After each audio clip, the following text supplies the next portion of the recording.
I'm sorry, I had to get my mic on. Welcome to the stream that is wrapping up the testimony given by Cassie today. Cassie, this was her first day on the stand. Um, she will be back on the stand tomorrow. She's still being questioned by the prosecutors. At this point, she hasn't been crossed at all yet. But before I get into just kind of sharing what some of the highlights were from her testimony, I want to say that this trial is a very sensitive trial. There are a lot of opinions, there are a lot of thoughts. As more and more evidence and or testimony comes out, there's a lot of feelings attached to this case. So I just want to say on my behalf that when I am sharing like what was said in the trial during the day, what my perception may be of something that took place, I am doing so as a content creator, as a person who's observing this, and I am just giving my opinion. My opinion may also change, excuse me, pardon me, as more information comes out because we all have to keep in mind that we are on day 2 of what is supposed to be an 8-week trial. So let's just keep that in mind, the kind of level set. I have the StreamYard link posted here as well. So if anyone who um, joins this live wants to maybe come up, share your thoughts, your opinions on what has happened in the trial so far, you are more than welcome to do so. Let me just make sure that link is posted. It is. So feel free to join. I would love to hear from you all. Like, what are your thoughts? What are your opinions on the testimony that has taken place so far during the Diddy trial? So, one thing I want to call out is that there is a divide, as you'll see from what I'm sharing now. When I was on line on X following one of the journalists who was recapping what was happening in the courtroom, someone took a poll just to get a pulse check of how were people feeling about the government uh, in their case so far. Like, is the government making their case? And as you can see from the stats here, it's pretty even. It's pretty even. It's very close to 50-50 far as people who feel as if the government is making their case against Diddy. And there are almost 50% of the people feel like the government is not making their case against Diddy. The key word here in this question may be so far. Right. I will tell you, like I shared in one of the lives yesterday, that I definitely gave day 1 to the defense. Again, my perception based off of what was being presented. I've seen so many people on social media get up in arms about how can you say this and how can you say based on what was presented, I gave day 1 to the defense. And I still stand by that. Day 2 for me was also heavily leaning towards the defense until close to the end of Cassie's testimony. And so what was happening near the end of her testimony made me actually give day 2 um more leaning towards the prosecutors winning day 2, but slightly winning it. So I'm just going to go through some of what was shared today by Cassie on the stand, call out a few things that I thought was interesting. And again, if anybody wants to come up on the live and share your thoughts and your opinions, please feel free to click the link. Okay. So the when you see AUSA, that is the prosecution side. So I'm just going to reference lawyer for them. Um, whenever you see Diddy's lawyers commenting, which they are not commenting at all in what we're going through right now, I'll just say Diddy's attorneys. But for purposes of this live, when I say lawyer, it is always referencing the prosecution. For the most part, I think there's some objections in here by the defense, but it's like maybe only two. So the lawyer says, how did you feel when he first asked for it? He's asking Cassie, how did she feel when Diddy first asked for her to participate in a freak off? She said she felt confused, nervous. She wanted to make him happy. He said, the lawyer said, asked, did you agree to one when he first proposed one? Again, referencing the freak offs. Cassie replied, yes. Then there were more. It wasn't something I wanted to do, at least not that frequently. So when she added that part, at least not that frequently, I'm thinking, okay, well, this whole exchange is saying this wasn't forced. She may have, like she said, she wanted to do it because she wanted to make him happy. Initially, when he asked her to do it the first time, she wanted to make him happy. It turned into something way more frequent that she wasn't on board with, from what she's saying here. But initially, she agreed to do it because she wanted to make him happy. I don't jump immediately to, based off of what she's phrasing here, specifically to where she is in this moment with this commentary. I don't jump to criminal on that because we've heard so many stories in regular life where women in particular, most often, are agreeing to threesomes and other things with their partners because they're trying to keep them happy, or they're trying to make sure they don't wander, or whatever the case may be, for the reason that they give in to it. And some women do it because they want to do it. But we've heard so many stories of women who this isn't really their cup of tea, but in order to, kind of keep their partner happy, explore a little bit, they agree to it. And from how I interpreted what Cassie said here, that is exactly what she said is saying, as it relates to the very first time he proposed that they do a freak off. So the lawyer asks, what is the age difference between you and Sean? Cassie replies, 17 years. The lawyer asks, how did you feel when Sean invited you to hotels? Cassie replied, nervous, excitement. We're going to talk about music. He introduced me to oral sex. I didn't understand it. Um, I included this in part one of the recap earlier today, and this is where Cassie was starting to lose me a little bit, just because I just wasn't I just wasn't buying the naivete. She had said some things before then, like almost like she was just a deer in headlights, and she just had no clue about anything. So she was just it just felt away with me when she was talking about being introduced to oral sex, and she didn't understand it, and so on. Hold on one second. Thank you. Okay. So y'all forgive me for that. Family delivering stuff, so I guess I shouldn't complain. Okay. On the next question from the lawyer, he said, did you visit Sean in Miami? Cassie replied, yes, I went with Carrie Morgan and Dallas Austin. We all remember or know of Dallas Austin, Atlanta, well-known producer with TLC, involved with the movie Drumline, that Dallas Austin. So the lawyer asks, what did you and Sean do together? Cassie replied, sexual intercourse. He gave me blue dolphin ecstasy on a boat. The lawyer asked, had you once before taken ecstasy unintentionally? And Cassie said, yes. How did you take ecstasy unintentionally? She said it was in Gatorade. She did not say Diddy gave it to her in Gatorade, but she said whenever she took it the first time, it was in Gatorade. The lawyer asked, when you took it intentionally with Sean, how did it feel? She said it felt like rolling.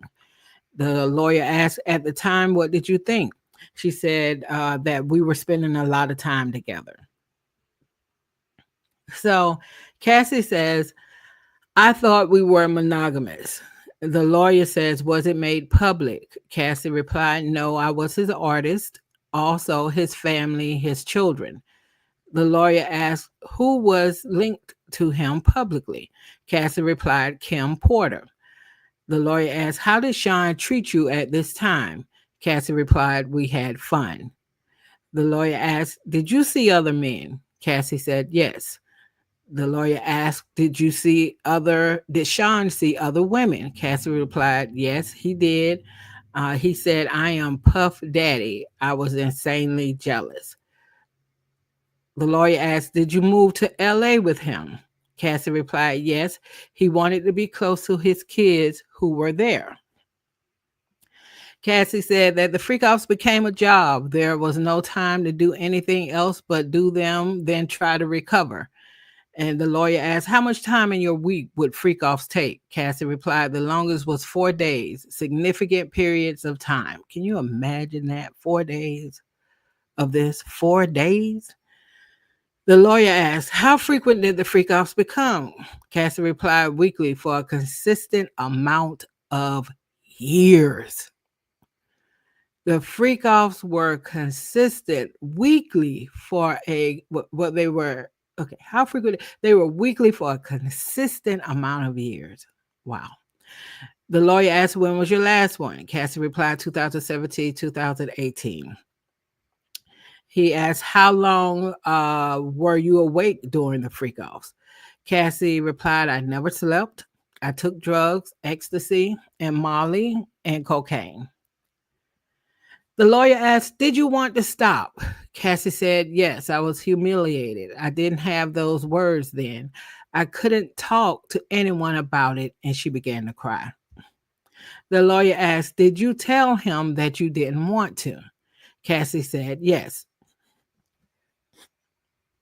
Cassie said, I brought it up gently. I didn't want him to just do it with someone else. So the lawyer asked, were you able to express your concerns to him? Defense objected, called the question leading. The judge advised the lawyer to rephrase. The lawyer said, why would you talk to him gently? And Cassie replied, I didn't want him to be angry. So up until this point in her testimony, she has indicated, she didn't want him to be upset. She didn't want to make him unhappy. She, in the very beginning, when she first agreed to the freak off, she wanted to keep him happy. And then she was just concerned about how angry he would get if she said no. Right. So at this point, I could see the cross probably preparing to say, well, but did he make you do it though? Did he make you do it? Did he force you to do it? Because as some of your phrasing, you sounded as if you were willing. But I think some of that gets cleared up near the end of her testimony today, or it gets a different light, I would say. So the lawyer asks, what is this? Cassie says, it's an email between me and Sean. The lawyer said, what did you call him?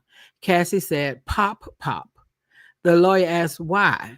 Why did you call him Pop Pop? And Cassie replied, he asked me what I called my grandfather. I did it, but now I think it was disrespectful. That is disrespectful. I mean, you're having freak offs or whatever is going on in these text messages, and you want her to call you the name that she calls her grandfather. That's not only is that disrespectful, that's just weird. Illegal? No. But weird? Yes. And I'm assuming Cassie has also been through a lot of therapy, at least by now, because I'm just not going to go there right now. The lawyer asked, what did you write? And this, again, Cassie is still reading her emails. And Cassie replies, I really need to F.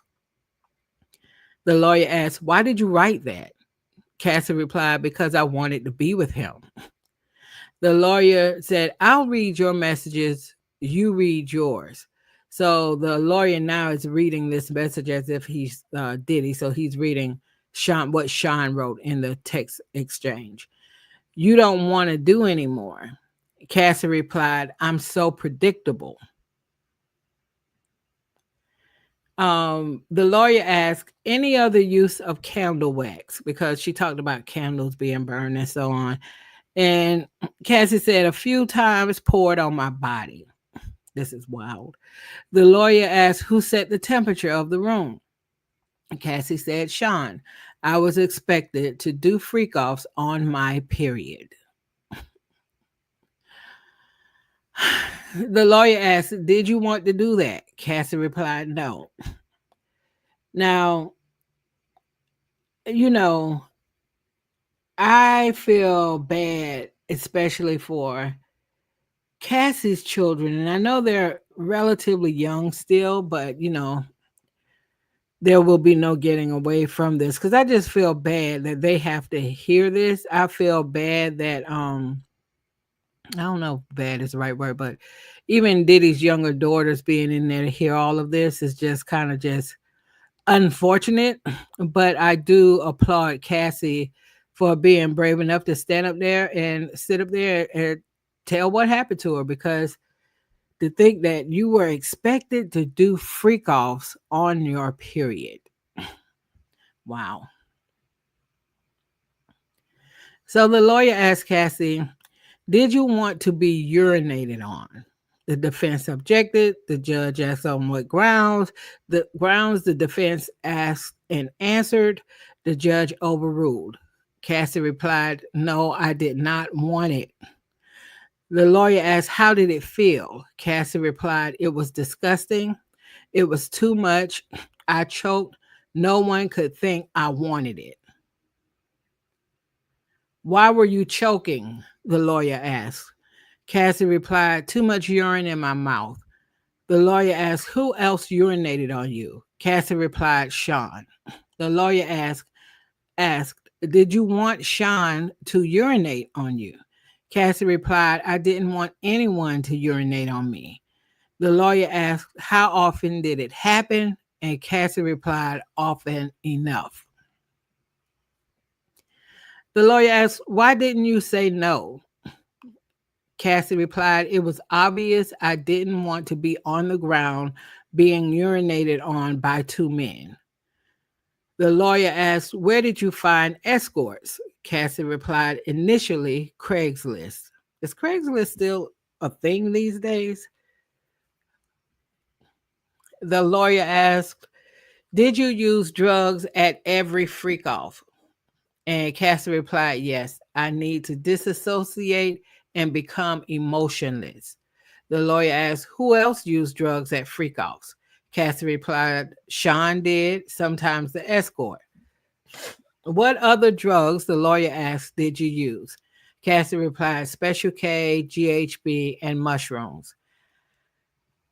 I other than mushrooms, I don't know what Special K or GHB is. I saw some people saying something about it was some kind of horse tranquilizer. Then I heard some other people say it was connected to one of these drugs is connected to the same type of drug they think Matthew Perry used when they found him in the what was it, the hot tub, I think they found him. But yeah. So again, the lawyer says, I'll read parts of this email and you read you. So he's going to read the email as if he's Sean. So Cassie read, when should I take the thing? When will you be there? The lawyer said, pausing you there, what did you mean? And he's asking her, what did you mean by take the thing? And she said, Cassie replied, she meant drugs. The lawyer then, reading as if he's Sean, said, I took mine, I'm flying. The lawyer asked Cassie, what does he mean? Cassie replied, he's high. The lawyer then asked Cassie, what would happen after the escort finished on you? Cassie replied, Sean would want it put on his body in the next room. The lawyer asked, did you do that? Cassie said, I did. The lawyer asked, where? Cassie replied that she usually on his nipples. The lawyer asked, did you want to do that? Cassie replied, no. This is so bad. The lawyer asked, how did you feel? Cassie replied, I was an object being heavily objectified by men. Sometimes he would watch by FaceTime. The lawyer asked, were some sessions recorded on your devices? Cassie replied, because they were there. The lawyer then asked, if you saw them on your device, what would you do? Cassie replied, I would delete them. The lawyer asked why. Cassie said they were disgusting. I never wanted anyone to see them. And this is something, by the way, that Cassie's and Diddy's attorneys are trying to make sure that certain videos are not played in court. And so I don't know if they're trying to get them like just muted or just, I know they're both raising concerns about certain videos being played in court. So I guess we'll see how all of that shakes out in the next few days. The lawyer said, were Sean's devices used sometimes? And Cassie said, yes. I asked him to delete them. The lawyer asked, did he? And Cassie said she didn't know. I don't know. So the lawyer then asked, did you ever leave a freak off before it was over? Now, this is the part of the testimony to me where I think the prosecution kind of tied up some things. But let me just read what they said. The lawyer said, did you ever leave a freak off before it was over? Cassie said, yes, at the Century City Intercontinental. I finally had a premiere coming up and I didn't want to mess it up, but Sean hit me. The lawyer said, at what point did Sean hit you? Cassie said, between sessions. The lawyer said, what happened next? Cassie said, I got to the elevator. Next thing I knew, I was thrown to the ground. The lawyer asked, who threw you down? Cassie said, Sean. He grabbed me by my neck and my hoodie. The lawyer said, let me show you the video. So then the hotel hallway video played. The lawyer asked, what are you doing? Cassie said, trying to use the hotel phone. The lawyer said, what is Sean doing? Cassie said, taking my phone and my bag. And the judge said, we'll break for the day. All right. So on day 1 and day 2 of this trial, the prosecution spent a lot of time going over what was primarily domestic violence, right? Diddy is guilty of domestic violence. Yeah, I'm not saying allegedly. I'm not saying allegedly. Diddy is guilty of domestic violence. We've all seen it. His lawyers, in fact, at the very beginning of their opening statements, they also just went ahead and took ownership of that, didn't shy away from that, said yes, because the point they're trying to make, yes, he's guilty of domestic violence, but he's not guilty of racketeering and he's not guilty of sex trafficking. That's what Diddy's lawyers, that's the case they're trying to make. So day 1 was spent pretty much all on showing us that Diddy is guilty of domestic violence. Day 2, to a large extent, also was showing us that Diddy is most certainly guilty of domestic violence. So when I'm looking at this, I'm thinking, okay, we got that. He's definitely guilty of domestic violence. The problem is he's not charged. He's not being charged for domestic violence. He's being charged for racketeering and sex trafficking, right? So I'm like, okay, y'all, I know y'all got to have something more because of what I just said. But I think it's very important because what Cassie said, that video that we all saw was her attempting to leave a freak off. In an earlier testimony by the hotel security guard, who's now an LAPD officer, he said when he went to the 6th floor to see what was going on up there, Cassie was there, Diddy was there, and there was another man who was there who was on the pull-out bed. They were having a freak off. Clearly, Cassie was trying to leave on the video that we saw. Clearly, Diddy violently stopped her from leaving at that moment. And we saw what we saw. Okay. So I think, like in the early testimony, and even some of what Cassie did today, and I think when she gets crossed, I think the defense is going to try to lean into. There's definitely points in time where Cassie chose to participate in some of these activities, right?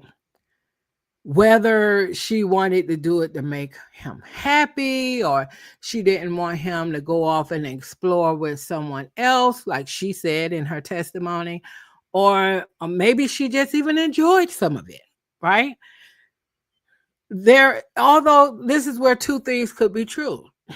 All of that could be true, but it is also very clear for what we've seen from the videotape. There was definitely an instance, we know for sure because we saw it, where she was trying to leave a freak off. And when Diddy beat that girl in front of that elevator, she was trying to leave a freak off.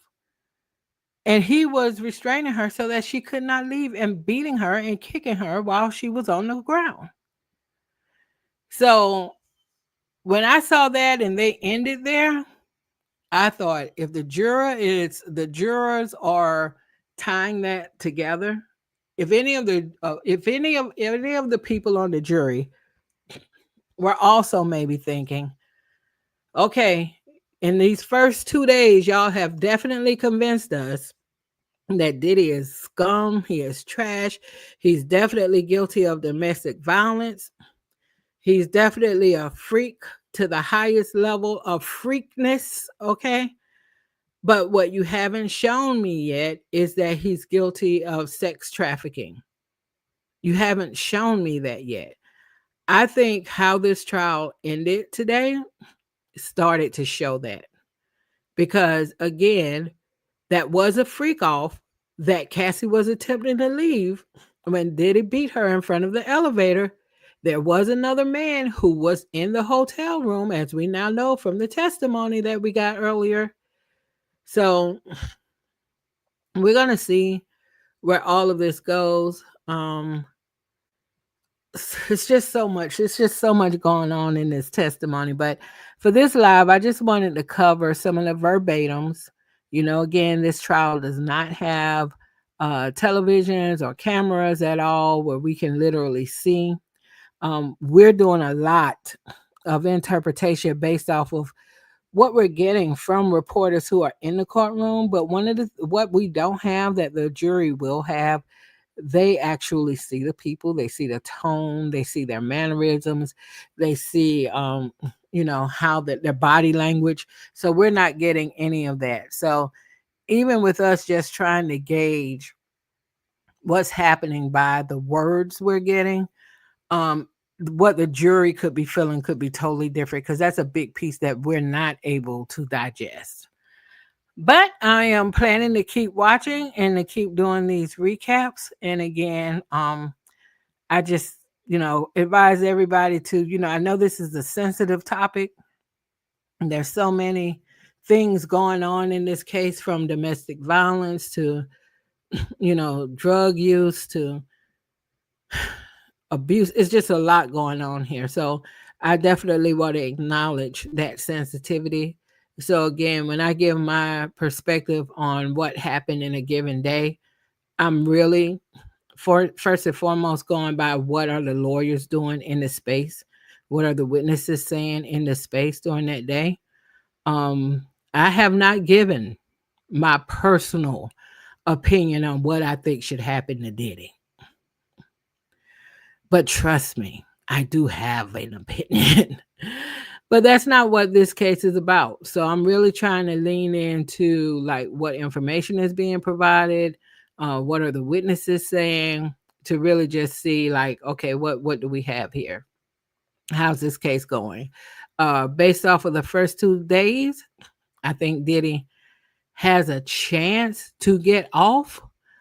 Um, but we'll see, because that chance did look a little different with how things ended today. So, thank y'all so much for watching this live. I'm just starting out doing lives, so I will get better with time. So, I appreciate anybody who takes the time to view this live. Please thumbs up the video. Please drop a comment.